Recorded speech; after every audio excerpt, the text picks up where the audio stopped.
Welcome to Inside the Speakeasy podcast, the private room where today's sharpest founders, innovators, and renegade thinkers come to trade the ideas that move industries. This show is brought to you by High Level, the AI-driven business operating system trusted by over 2 million businesses to help automate, scale, and create real leverage. High Level isn't just a tool, it's the engine behind some of the most agile and high-performing teams on the planet. If you're ready to streamline everything, amplify your reach, and actually build a business that works for you, you're in the right place. Visit www.gohighlevel.com/speakeasy-mastermind-promo to get an exclusive 30-day trial for being a listener of the Inside the Speakeasy podcast. Enjoy the show. Get lean, get liquid, get out. 3 incredible strategies that you're going to learn in today's episode of Inside the Speakeasy podcast, where Chris Miles breaks it down and shows us how to make some incredible passive money. Talk to us about some common mistakes that, damn, I'm making, we're all probably making, and let's get out there and make some more money and do the right things. Welcome, Chris Miles. Hey, Eric, it's good to be here, man. I said Salt Lake City, but I know you're in the Salt Lake chapter. Are you near the city there? I'm about an hour south of there, so it's close enough.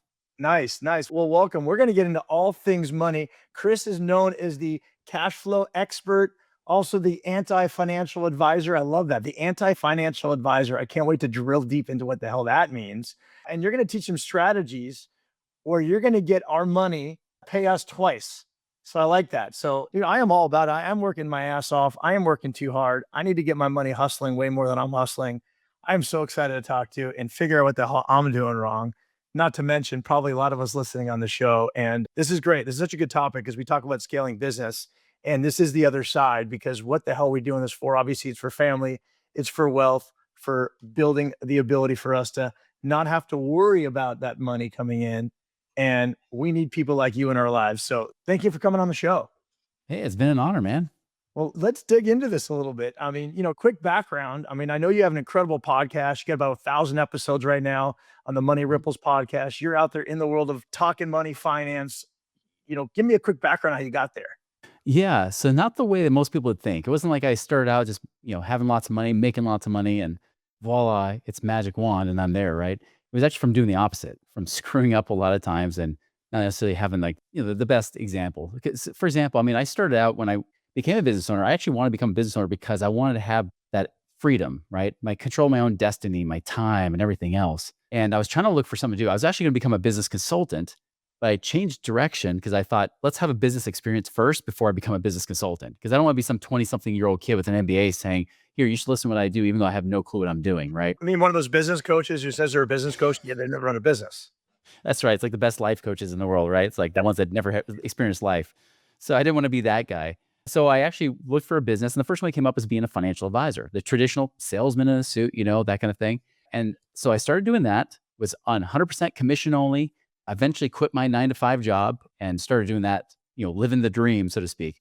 Although it was kind of a nightmare because I didn't know how to run a business. I wasn't doing great at it. I was barely making ends meet, but I started to slowly get that business going.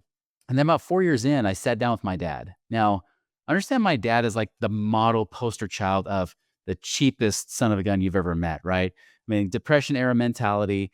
The guy, would buy everything on sale. He has Mrs. Buttersworth still on his shelf that's 25 years old because it was on sale and he refuses to throw it away, like a level 3 hoarder, And so this guy, he taught me to just scrimp and save, be cheap and everything.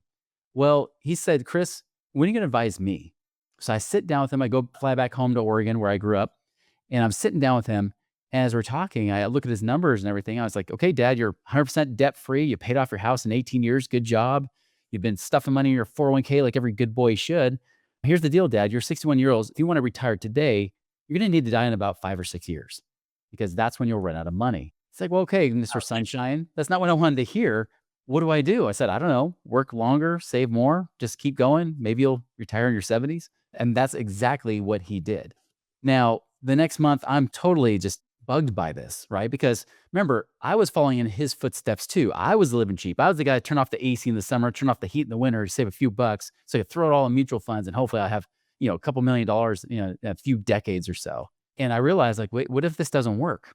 And at that same time, it's like when the student's ready to teach her peers, one of my friends I trained to be a financial advisor had quit to go do real estate investing. And we're talking, and he said, well, Chris, how many of your clients are financially free where they don't worry about money? I said, oh, you had to throw that last part in. They all worry about money. Even the retired ones That's watch right. CNN and then they freak out. They're going to lose all their money, right? And it doesn't matter if they're even in the stock market or not. They just freak out because the world's going to end. It's like, okay, good. So nobody's financially free. Good job, Chris. Well, how about this? How many of you guys as financial advisors are financially free, not off the commissions you're earning, but actually doing these same investments you're recommending? And this is in end of 2005. And I'm thinking, I'm like, there's guys working here since the mid 1970s. They can't retire either. So I don't know, none. There's your problem. Ouch. So of course I started going on that journey, right? I started trying to find out what my friend knew, learning in the real estate game. I actually eventually quit. I just realized I couldn't teach something that I didn't believe in because I'm the worst poker player. Just heads up, speakeasy community. I'm not going to do gambling with you. If we ever do Vegas again, I won't do it because I will lose all my money to you. So that's the thing. Like, I just can't BS it. And so I just quit. I said, I'll never teach about money again. I'll just be a mortgage broker. I will do a little bit of stock trading on the side, and I'll teach ballroom dancing. Because, one thing that some people know, some people don't, is that I used to be one of the nation's top amateur ballroom dancers. What? So I actually was teaching at Utah Valley University, which of course is where Charlie Kirk was assassinated, unfortunately. But yeah, I was like the world championship ballroom team there at one point, just 5 years prior to this. Oh my. Uh, We're gonna have to get into that a little bit later if we get some time. I love that. Okay, keep going. You got me. Open it Yeah. up. So that's kind of the path I was on. I didn't want to teach about money, but of course I wanted to know how to be free. And I saw these guys in their 20s and 30s in real estate doing it. And so I started to realize it wasn't just about, flipping properties, although I was flipped my own starter home and pulled all the equity out, but then I rented it back from the owner that I sold it to, the investor, then subleased it and tried to make cash flow off that. And I was doing all kinds of things because I realized I could lend my money out to investors and make money off of that. And so I didn't even have to be the hands-on investor like Kiyosaki talks about in Rich Dad Poor Dad. I could literally turn my money over to those guys and get paid money. Mm. And so between that, some other income streams later that next year in 2006, I had enough passive income coming in. I was able to be work optional, as we call it, right? Where you have enough passive income that you could quit. You can work because you want to, not because you have to. And it's at that point, I really started to ask myself, well, what am I going to do when I grow up? I'm 28, almost 29 years old. Not too many people, my friends of mine, are able to just to hang out in the middle of the day because, they have jobs, right? Well, time out though. You kind of sped through something important there. I mean, you just sort Yeah. of like, oh, you did this, that, and the other thing, and all of a sudden you now have enough money to live off of Mhm. passive income at 28. So can we dig into that a little bit, or are we going to get back to like, what are you doing to be able to make that kind of money that young? Yeah. So, like I said, like I realized that it was about not about really just saving up a ton of money, but Mhm. getting it to work by producing income. Because Yep. most people teach in the financial advisor world, you got to accumulate it, right? Store Right. it all up like a squirrel, saving for that winter of retirement. And hopefully the winter doesn't last too long where the squirrel dies of starvation. I remember, I mean, just, for those you love them or don't love them, but I remember going to a Grant Cardone event. He talked a lot about that, about just, you got to, currency is current. You got to keep it moving. He would say, you can't, Yes. having it saved is not, it's exactly what you're saying. He just echoed that. Get it working Yeah, I for you. refer to it as a steward mentality, right? Because there's spender mentality, which we all know. Like many business owners, by the way, about 75% of business owners fall under spender mindset, which is why they become business owners because they have higher control of their income because that's what they hyper focus on. They forget about the spending, but they get unlimited income, and that's why they become an entrepreneur. But on the flip side, also in scarcity are savers, like my Mm, dad, right? You can mm. never save enough. You can't pay off debt fast enough. It's just never enough. And scarcity never leads to financial freedom. It's about how to be a wise steward, which is what you're referring to, which is what's the best use of my money? How can I get this money to work as hard as possible for me so that I can not just create comfort, right? Not just become work optional, but essentially bless more lives. And Right. that's kind of what the Money Ripples, brand is about, right? That ripple effect you can create in others' lives, That's what a steward does. Stewards always try to make it better, which also, by the way, a lot of business owners understand better than the 9 to 5 W-2 employees. Because Right. even if they're spenders, it doesn't take much to switch over because money is meant to be used. It's just meant Right. to be used wisely in a way Right. that actually increases your means so that you can increase your impact in the world versus just blowing it, having a great lifestyle, looks great on social media, but you always feel trapped. You're always in the hustle. You never escape the hustle. Right, right. I mean, yeah. So, I mean, keys, spend it. So, what I'm learning so far, and well, obviously, we're going to dig deeper, is have money being fluid and rippling, working, but wisely. Yeah. You spending money and buying things isn't necessarily the smartest thing. So, how do you get your money to work for you to create more income, which Yeah. we'll get into? So, okay. So, now we'll go back to your story. Thank you for taking me Yeah. on that to clarify. So, So at that time, by the way, I only need 3,500 a month to live on. So I okay. did a few different things and it really almost became accidental the first time. And I say the first time because, as you mentioned, I had retired twice by the time I was 39. There's a reason because I screwed up the first time. But I'll tell you what I did the first time, and then I'll mention what happened the second time too. So the first time, like I said, I turned my starter home, I turned it into a rental. And then, of course, from there, I also realized I could lend my money to real estate investors. And at that time in 2006, because of appreciation and everything, people were really, really kind of frothy. So like, Yeah. people were paying me like 2% a month to borrow your money. So if I had lent somebody $100,000, they'd pay me 2,000 a month. So the money you were making on the house you had, the rental income, there was enough overage to be able to have you take some of that money and lend it out. Yeah, between three different things. So that was one. Two was I was lending my money. All right. So I did strip the equity out of my property and stuff because I had, built up a lot of equity in that property. And then I was able to lend that money out. I could lend it out at like 2% a Yep. month. Yep. So, like I said, if you have $100,000, that's paying you $2,000 a month Sure. without touching your principal. And that's just lending it to guys that are like doing fix and flips and things like that with properties. So you're letting them do the work. You just are the bank. Right. But also on top of that, it was kind of accidental where I had a friend of mine that asked me, he says, well, Chris, I know you're doing mortgages. Do you like doing mortgages? I said, honestly, I love getting people the results and I love teaching them about the strategies with a mortgage and what you can do with it, especially where you can strip out equity and invest it. But I absolutely hate paperwork. Huh. And I was used to being like the rugged do-it-yourselfer, right? Like as a financial advisor, I was like the one-stop shop. I had like life insurance, health insurance. I would do your mutual funds, annuities. I did your mortgages. I did everything. And he's like, why do that? This is an abundant world, not a scarcity world with a zero-sum game.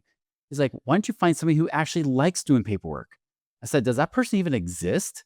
Like, who would be nerdy and dumb enough to do that? And he's like, trust me, there are nerds out there that love paperwork. Oh yeah. So I went to the broker and asked, I said, hey, who would do that? And he said, oh, talk to Clark. Because anybody named Clark would be nerdy enough to do paperwork.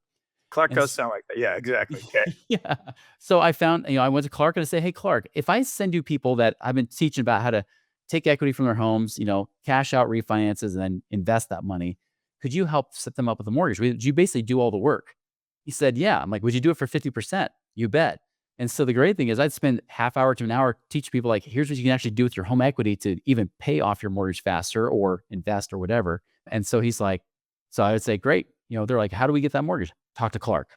And I referred to Clark. A month or two later, I get a check in the mail, from Clark for like $1,000 or $2,000 a month, and it was just friends and family. I wasn't like doing this big affiliate type thing, even though I didn't even know what an affiliate was back then. It was literally just, I was sending referrals. I even sent referrals to a wholesale jeweler in Salt Lake City because they would pay a 5% kickback. And I knew that anybody who went to them would pay a third of the price for their engagement rings. And being in my 20s, everybody was getting married and engaged. So occasionally I'd send referrals there. And so I'm getting paid like an affiliate. I'm getting paid from my rental, and I'm getting paid from lending my money out. And the next thing I know, I have like $4,000 or $5,000 a month coming in. I only need $3,500 a month to live on. Great. And it was crazy because I was hustling so hard to try to make that much money or more as a financial advisor and whatnot, working easily full-time to overtime hours. And now I'm literally working like a 3 or 4 hour work week. Even before Tim wrote the book, Tim Ferriss did, right? I was living like that 3 or 4 hour work week doing those things. And Love that's what blew my mind. I didn't think it was even possible. Love it. Okay, so now we fast forward. So thanks for clarifying. So now you fast forward your 20s, late 20s there. You said you lost it and then you did it again. And then we'll get into the lessons here. So 2007, I came out of retirement. I was going to save the world. I was going to teach with a guy named Garrett Gunderson. Some of you guys might have heard of him before. We partnered up to create a company called Freedom Fast Track, which eventually became Wealth Factory.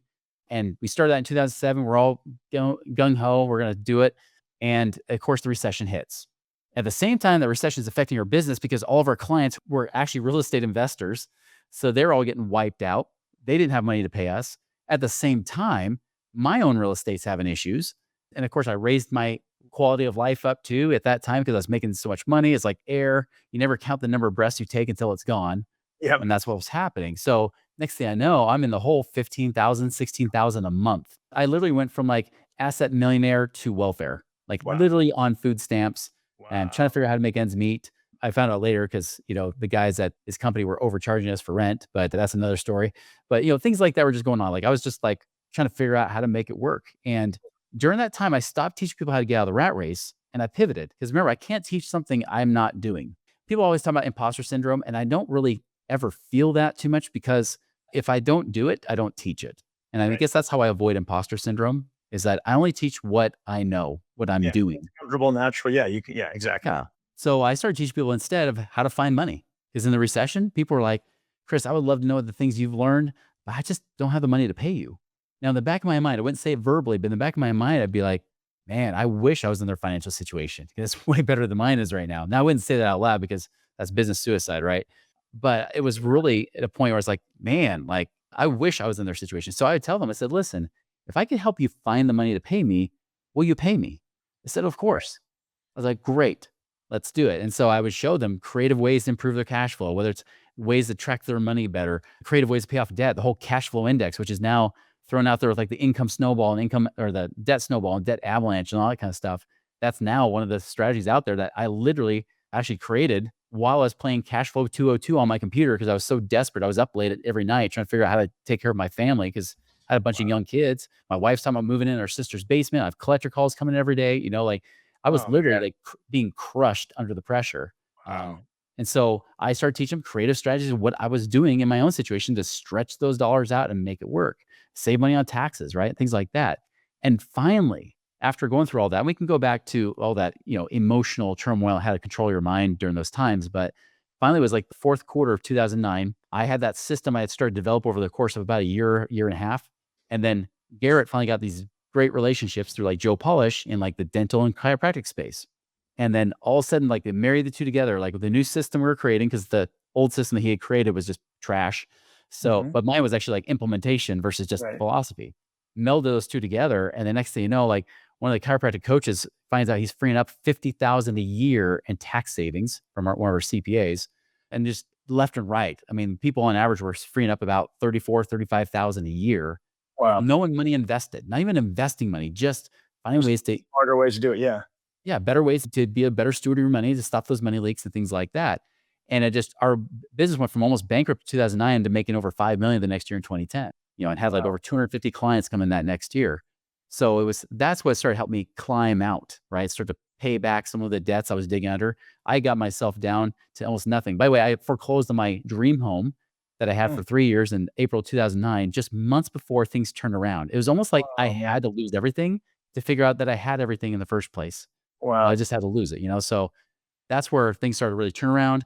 Now, 2012, we parted ways. I was like, hit the reset button, had to start over. 2015, I had a divorce, which didn't help either. So, I mean, this wasn't like it was a straight up shot from there, but still that putting that focus again on how do I get myself back to that work optional place was the focus to where eventually by the December of 2016, I finally said, hey, I've got 10,000 a month coming in of passive income.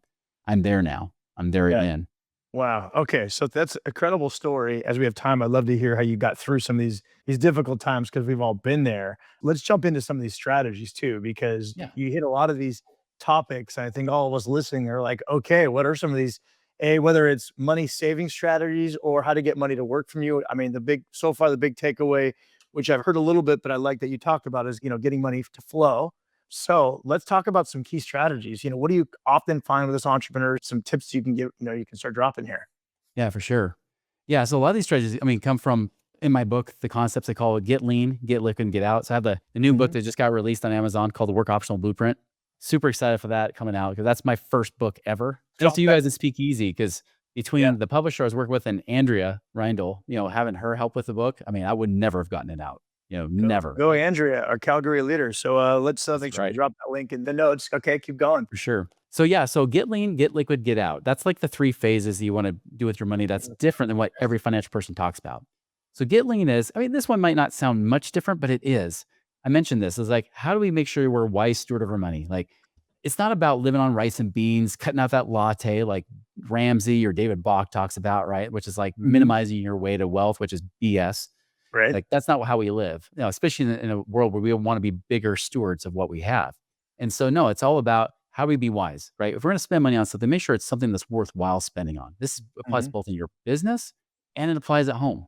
Mhm. And so, really start tracking your money. Track your money. Like if you're in business, and I know we got plenty of people that are saying, yes, you need to do this, especially if they're in the finance space, is make sure you're tracking your money. I would do it weekly. That's what I do. Mhm. Like I track my money weekly, make sure I know what's going on with that. Are there any leaks in the business or any subscriptions I'm paying for that I shouldn't be paying for? Right. Like, all those things that you get when you get all these little, different programs and stuff for helping you, do marketing and whatnot. It's like, wait, I don't remember what that thing does anymore. Is it even useful, right? Or is it Yep. extra? We changed our CRM up. We freed up money in that in our business recently because we were using a CRM platform. We were using Kajabi and we're using this and that, right? We like paying. Totally. I'll echo that too, because we did a recent flush out in our own systems. And every time you have that subscription exercise, it's amazing because you got, and I'll just, again, I'll double down on this one. I mean, what Yeah. typically happens in businesses is you get an employee who's like, hey, I just need to add this tool for so and so. Sure, it gets approved. And then that's 2 years ago. That employee is no longer here. Nobody else is Mhm. even paying attention to that. And that just happens. And there's literally thousands of dollars of monthly subscriptions that are typically in pieces business. Love that tip. And I think you double on that one. You said also get lean. That's business. What about on the personal side? What do you often find with your clients that where it's easy to say, yeah, of course, I'm kind of watching what I spend money on, and yeah, I'm going to buy my latte. What's a common thing that we're probably not spending that we're spending on that we maybe need to think about not spending on? Lately, I've seen a lot of eating out is a big one. And it's not bad to eat out, but sometimes it gets ridiculous. I had one lady who she was in IT and her and her husband were making, quarter million a year, but they're like, we're broke. We don't know why. And when I looked it up, and by the way, this is 2010. This is pre all the extra Okay. inflation we've seen last year's, right? And I look it up and she's spending $5,600 a month. That would be like Oh, now eating out of about 10,000 a month, right? right. I mean, just ridiculous amounts. I'm like, what are you doing eating lobster for breakfast? She's like, that's not too far off the truth. Well, So I told her, it's like, okay. what if we just reeled it back? That's what, at that time, it's like $1,000 a month. So even imagine your case, like, what if you reeled back, spending, eating out 2,000 a month, right? For her, it was drastic. It made a massive change because going from 5,600 to 1,000 frees up 4,600 a month. That's over 50 grand a year. She also found out that they were wasting money, like even food shopping, because she was having her daughter's boyfriend, live-in boyfriend who wanted to be a master chef, buying all kinds of crap, and he sucked at it apparently. So she's like, okay, we're reeling that in. Then we freed up some money like with health insurance. They're overpaying on health insurance premiums, which I see a lot of entrepreneurs do too.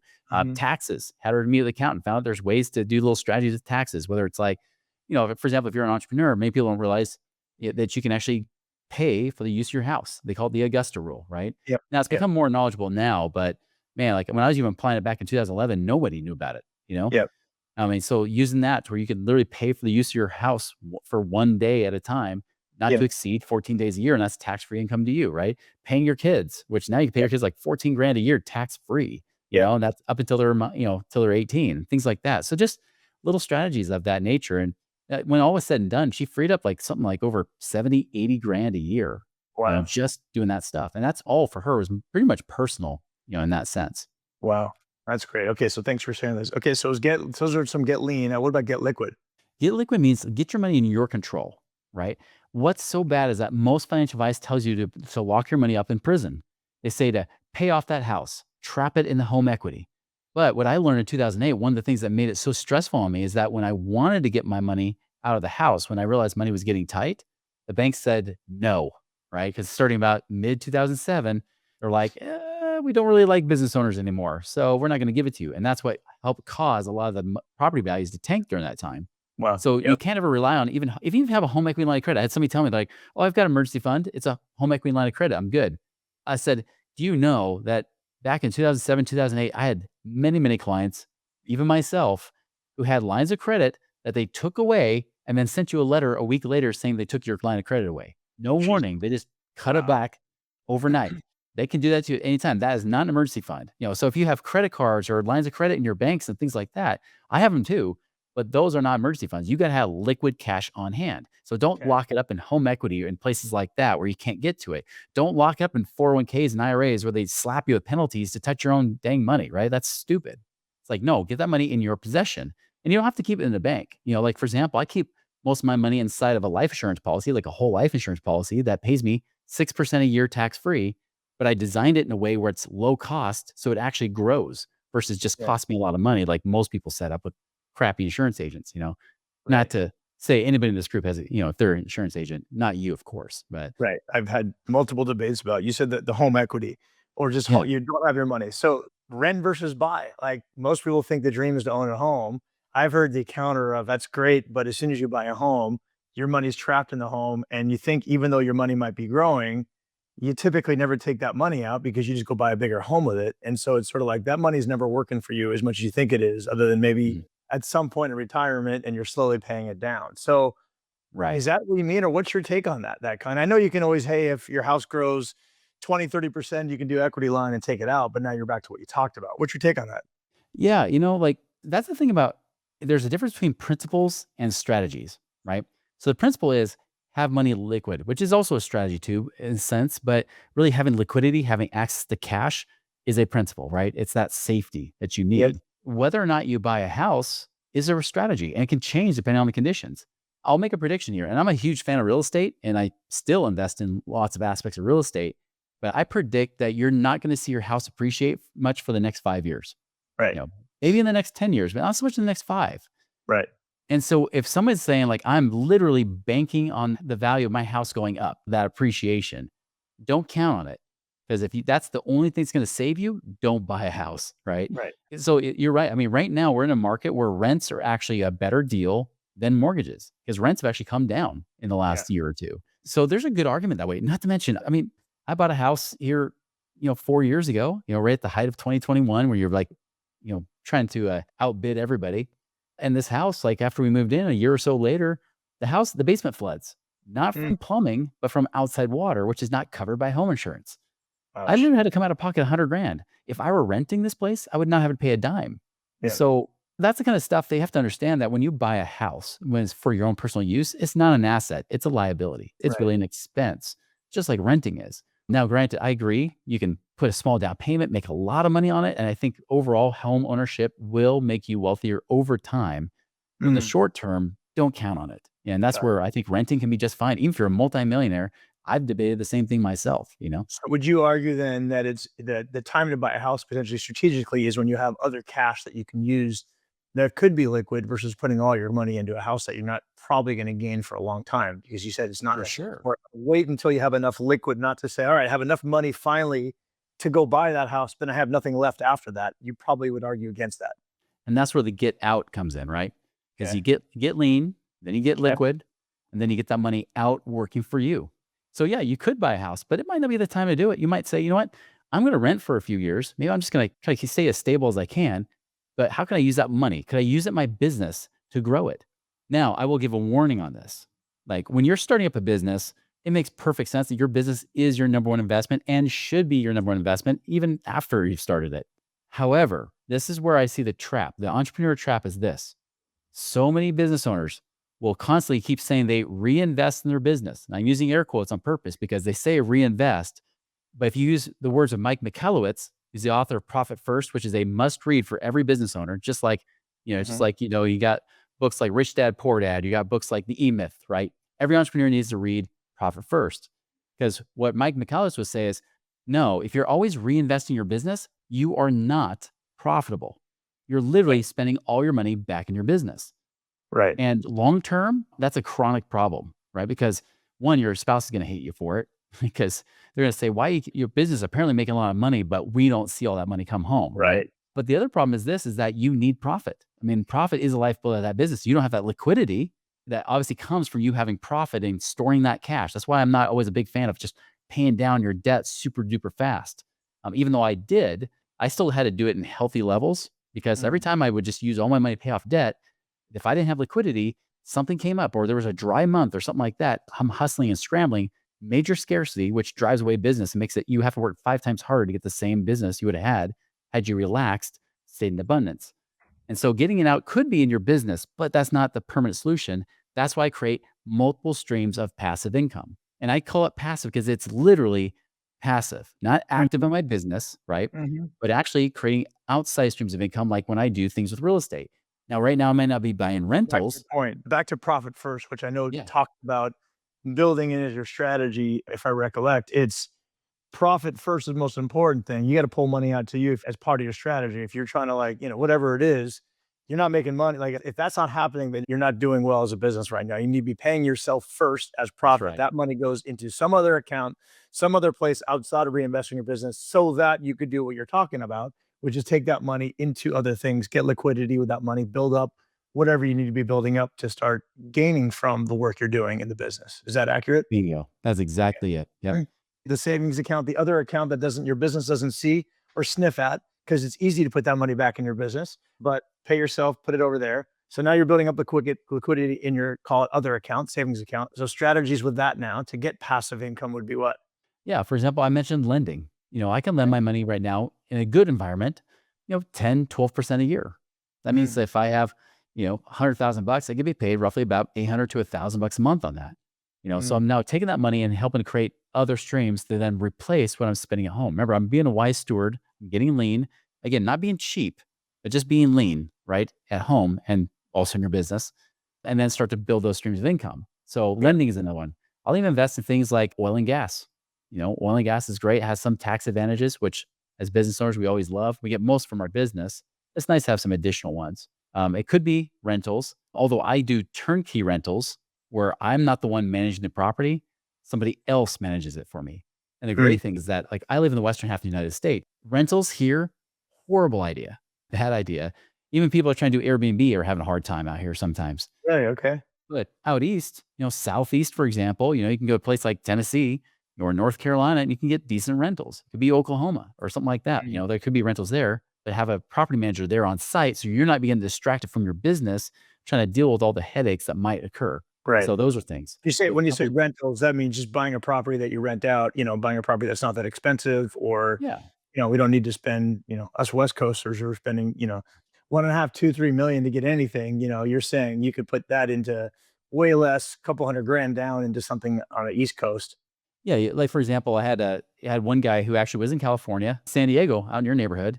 Hmm. Was a chiropractor out there, and he had about $800,000 of equity in a rental property that he was only cash flowing $200 a month.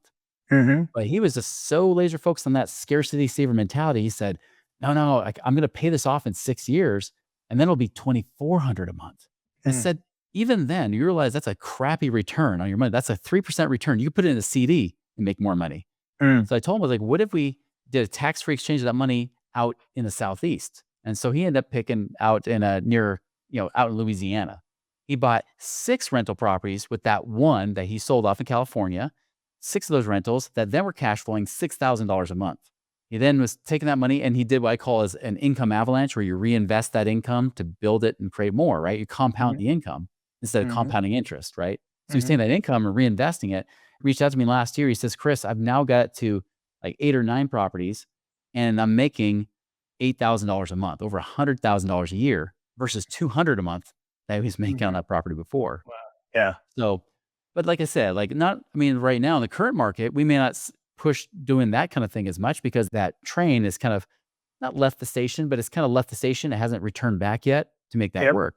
Yep. So we always look for different strategies that do work. Like I have a business partnership right now where these guys buy and sell raw land. I'm the financer. I use my cash. They do all the work. I'm a 70% partner in that business. They're 30. But right now, that 500,000 is kicking off over 12,500 a month. Mhm. And it's got over now that 500,000 is turned into well over $1 million of just land alone that's kicking off cash flow from them taking that property, flipping it, selling it to somebody, but they're selling it to them on a mortgage. So we're like the bank getting paid monthly interest payments every month, right? Nice. Things like that. I mean, we can go on and on about it, but ultimately, I find that I like to buy real assets that provide real income, and that's what I focus on. So that I know that this is my secret in business too. Is my business has grown the best when I don't need the money, right? Mm, There is something to be said when somebody's like hungry and they're trying to get after it and they're hustling, and that's awesome. But it's a whole nother level of abundance when you know that you're there because you're there to serve. You're not there just to make money off somebody. You're there to show up and serve. And people respond to that. People say yes to you more often. Your conversion ratios go up because you're not desperate. You don't have what I call mm. business breath, right? Where Yeah. you reek of that desperation. Like when people are Yeah. throwing business cards at you at chamber of commerce events, right? It's not like that. It's literally like you're there. You're like, I'm here to serve. If I can serve you here in my business, great. If not, I can point you another direction, right? It's just non attachment because you know that your family's taken care of regardless of what happens in your business. Right. Love it. So those are all three. So I love it. So lean, liquid, and get out. You have the liquid. So when you have the liquid money, you want it to start moving and working for you. You said the assets are a great way to something that's tangible, that's producing money.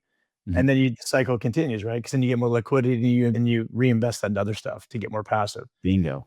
Love it. So you mentioned today, I mean, gosh, I'm listening to this and thinking of in my world and others. Okay. So you said in today's world, here we are in, if this gets dated Q4 of 2025, You like land? What else are you seeing out there that you think is good if somebody's saying, well, I have some liquidity here. What do I do with it? Yeah, lending has been big. Definitely Lending. lending my money. So where do you go to lend and how do you find people to trust? Like, what are the things you've learned? And maybe you could share, like, because I'm sure not every time you lent money out or something, you never got screwed once. So, like, Yeah. what are the things you're looking for when you do lending or investing in other projects? Yeah. I mean, one, you can find it yourself, or two, you borrow somebody else's network, right? For Okay. me personally, I mean, I did for the life hard knocks. I did it the long way, which was build my own network. I've realized that birds of a feather flock together. So first and foremost, like if I'm living a life of integrity, which is a big, I know everybody says that's their value and stuff, but Yeah, yeah. literally like honesty and integrity is like an absolute non-negotiable. And I notice when I live that best in my life, I tend to attract people just like that. That's how we got connected, right? Because Mhm. like-minded people that I know and trust are also know and trust you. And then we got connected together, right? And so it's that way. That's first and foremost that helps weed out a lot of the charlatans, 100%. the great marketers that are all talk, but Yep. no, as they say in Texas, all hat, no cattle, right? But I would also say this too, is like when I look at people when they come to me because they want my clients, because I have clients that we work with one-on-one to help them become more optional. They're saying, hey, if they've got money, I've got deals. The first thing I start wondering is, okay, well, how long you been doing this? How long you been in this game? Like, and tell me your worst deal. I want to know all the scars you've gotten over time, not Yep. from a bad way that I won't trust them, but I want to know what they've learned. I want to know if they've been through a full market cycle. Have they been around for at least 15 years? Or are they like with one of my friends, bless his heart, he's a great guy. He was in the real estate game, but then when things weren't so great in the real estate game for him anymore after 2022, he pivoted into oil and gas. Well, Mm. I love oil and gas, but when he's like saying, "Hey, maybe we should do something together." Well, cool. Why don't you talk to me about the year 2035 and let's just see if this is something you've stuck with, right? Yeah. Yeah. Because I don't trust anybody who's just been there for a few years. They've been dabbling in it. I don't want my money to be their guinea pig. Right. And so that's what I look for. I look for that experience because I bet not just on the horse, the deal itself. I bet on the jockey. Who is Right. that person I'm investing with? That's more important to me than even the deal they're doing. I mean, you're ultimately saying fundamentals 101 from any venture capitalist you talk to who's going to put money into a business. What's the top three things you look for? And they say management, management, and management. Yeah. So that's really what matters. And within that is exactly what the first three things you mentioned. Management, what's their experience? Are they honest? Have they been honest with you about the deal that they fucked up on? Pardon my Yeah. French, and how they got through it and what they did to take care of their people. Like, going down that rabbit hole, because that'll help you with the integrity question. Yeah, that's a great point. I mean, there are third-party verification companies that do audits, third-party Mm. audits. That's another great one to see like, hey, have you had an auditing report done on you recently? Because I mean, most people don't do that, but I think now, especially, there is more stress in the real estate game. It has been for the last 3 years. You got to be careful, Yep. and it could be strategy wise. Like I said, like for example, self storage. That's another thing that we look at. But lately, self storage hasn't really been awesome. So Mm. finding opportunity is really hard. So when somebody says, "Oh, I got a great deal," do you Right. really? It's Right. like 2022, 2023, and there's like, "Oh, we got this apartment building. We're gonna do value add. We're gonna do stuff to it so that it increases in value." I'm like, "Yeah, I've heard that." Like now, like amongst us investors, the term value add is a joke because Got we're it. like, no, no. If it's not cash flowing from day one, your little value add isn't probably gonna work. It just means we're gonna lose our money. So Right. those kind of things happen, right? So a lot of that is from experience of losing money, in the past or watching others lose money too. Yep. But it's literally just from, understanding the deal and the person that's doing the deal. Yep. Yep. I tend to agree with you. I mean, I've done some angel investing and some other types of investing, and I think where I've won and lost it through my own hard knocks is exactly what you said. I think Yeah. like, at the end of the day, it goes back to I know my lane and what I'm good at, and there's other people in other areas what I'm 10, 15 years behind that I just didn't go down that path. So who do I know that I trust that's been in this business for 10, 15 years that I could give them and I don't care. Like I'll peel off a percentage to them for handling stuff and saying, look, yeah, you absolutely should earn. So you've done all the work for 15 years. Let's Mhm. make some money together. And certainly you found it great. You're taking care of it. I'm happy to pay you for that. So that's kind of where I've had some successes on when I do some liquidity playing around. But yeah, I love what you're saying there. As we wind up here, what on the finance side, what is there anything I didn't ask that I should have asked? I'll say this to go along with when you're asking, what should people be looking at right now? I think right now, getting liquid, that second stage I talked about is more essential than ever. I Mm, think we're gearing up for something big and ugly too. I know even AI, I think is awesome, right? yep. I don't doubt that one bit, but I know that also we've had a massive, as they say, it's a party, right?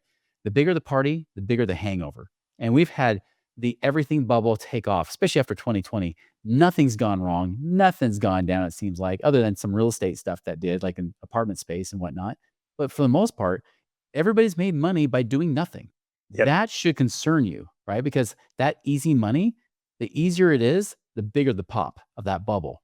And I think there's a big bubble popping here. And you may not see it in 2025 yet, although we're already seeing cracks. We're already seeing people stop hiring. We're seeing layoffs happen. Although the government likes to report numbers, they all is well in Camelot.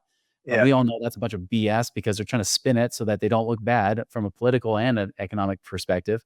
Yep. So there's a lot of this crap going on that we know, we feel it, we sense it, a lot of us do, but we Yep. don't know when it's going to happen. And I think, starting in 2026, if you don't have cash, you're going to be sorry. Yep. But those that do have cash, those that have cash on hand, even if it means not just a couple months reserves for your business, which you should have, by the way, like at least a good couple months of operating expenses in your business, you should have even more because you might have the best opportunity for gobbling up a lot of opportunity. It could be gobbling up market share, it could be gobbling up your competitors, it could be gobbling up like other value add. This is the good of value add, if I use that, right? Value adds out of your business. I mean, I really think this is the time to have cash because there will be a point very soon in the near future. People won't have cash. Stocks are going to crash. We'll see Bitcoin fluctuate as well, good or bad. I mean, we'll see a lot of people be cash strapped and try to pull out of those markets, even Bitcoin, which is why you won't see Bitcoin go down because it's not like it's valuable, because people need to get cash. They need Yeah. to use it. And Yep. that's the opportunity, because when you start seeing everybody raiding their piggy banks and breaking it and just trying to survive, if you've got the cash ready to go now, you're going to make the rules, right? The person has the gold makes the rules. I love it. I agree with you too. I mean, I think outside the COVID dip, which came right back not too long later, I Mhm. mean, correct me if I'm wrong, but we've had the longest consecutive runs of real estate, stock market, and everything all at once. And That's that right. is a bad sign. I mean, it's good, but I agree with you. I think it's going to hit what percentage of your, and I don't know if you have money or what your data set or your pie, what percentage of money that you might have in these sort of stock markets do you have in cash versus mutual funds and equities and all that? Right now, I have zero in the stock market, zero in Okay. equities, anything like that. Now, liquid cash, like I said, I have a lot of it stored up in my life insurance because it's guaranteed. I'm not going to lose it there, and it makes Got money it. in the bank and it's tax Yep. free. So I'm keeping the lion's share of my money there, some in banks or online savings accounts. But I mean, I'd probably say of my entire portfolio, roughly about the same as Buffett, actually, roughly about 25 to 30% in cash. Buffett Yep. had 30% of his money in cash right now, 347 billion, the most he's ever had in cash. He's in cash right now. So I'm modeling the same thing. Even though people think that's stupid, I don't Yeah. care, because when the majority, Mark Twain says, is when you find yourself on the side of the majority, it's time to pause and reflect. Yep. And right now, like the majority is like, no, get all your cash out. You're going to lose inflation. Get all the money out. Those are the people that will be sorry. Yep.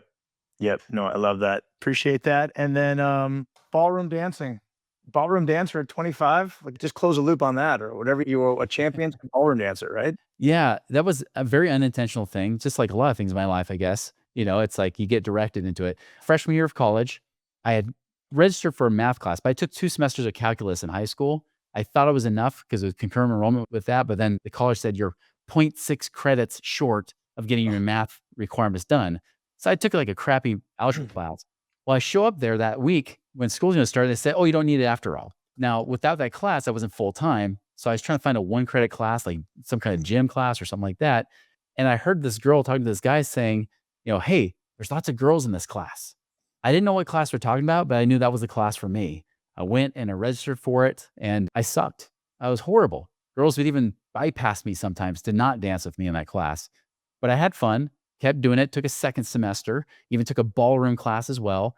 And the next thing I know, my confidence started to increase, and I actually won like third place in the competition. And after that, my confidence level started going up. I started kept doing it, practicing, got better, got on the team there. That was in Idaho. And then I transferred to one of the two best schools with ballroom dancing. And they're both within 5 miles of each other. One's BYU, and the other's Utah Valley University. Both had world championship teams that would alternate going to the world championships, and they would always win. So I went to the one I thought was least stuck up. So I went to Utah Valley, did that, and got on their ballroom dance team there. Did that for a few years, competed at amateur level, and tried to avoid the professional level because I didn't want to get paid. So I get paid under the table from the instructors at the universities. So I'd Nice. get paid in cash and stuff, and did that for a while, and until my who was my dance partner, my now ex-wife, gave me an ultimatum, says, you either pick me or ballroom dancing, because I'm not doing more. We keep having kids. Picked her and then started doing marathon running instead. And now I'm running the world majors and stuff. I love it. I love the competition in all areas of your life. And I was going to ask if you ended up getting the girl, if somebody finally would dance with you. And it sounds like, you did at some point. So congrats on that. And as we wrap, what are you enjoying about Speakeasy so far? What's your favorite thing? Definitely that it's like the who's who. I've been a part of a lot of different networking groups, mastermind groups. And the one thing that impressed me the most, first was our chapter president, Kat Merritt. If you don't know her, you got to get to know Kat. Genius, freaking brilliant. I actually met her when I worked with Gary Gunderson. She ran our sales floor, and I've had a relationship with her ever since, and she's amazing. But then I saw the high caliber that was in the room. I'm like, these are people that make me feel a little self-conscious, right? Like, I've been in networking groups. I'm like, okay, I might have the cheapest car, but I have the most money, Yeah. But now I'm like, I'm in these groups thinking, dang, there's a lot of people I can learn from. Just brilliant people and people with a servant heart, like Kurt Molly. I'll give him a shout out too. Never met the guy.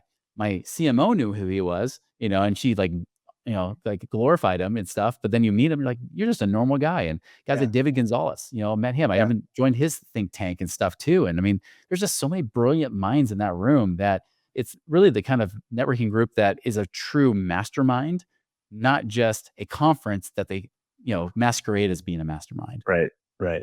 Well said. I appreciate the words and thank you so much. And thanks for coming in today and dropping some, talking about masterminding and brilliance. Obviously brilliance in your world, and thanks for sharing.